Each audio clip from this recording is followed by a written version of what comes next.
Sunod ka kay Anika. Bakit lagi na lang si Anika ang katabi ko? Nakakaya na kapag siya ang katabi ko. Ako din, patay pa siya sa lahat. Huwag mo lang sila pansin. Alam mo nila ang mga lalaki. Sila ako na nandito ka.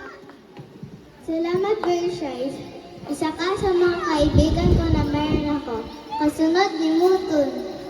Mutun? Sinong Mutun? Isa siyang kaibigan ko sa orphanage. Nakakatuwa naman ang pangalan niya. Mutun.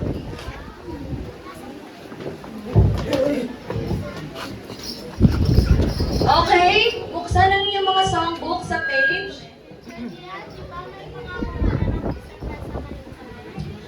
Oo nga pala. Sa darating na Sabado, sa Christmas Eve, gusto niyo ba magkaroon tayo ng Christmas caroling? Opo, Teacher Gian!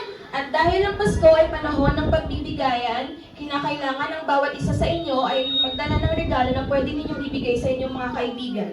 Tandaan niyo, gusto ko ay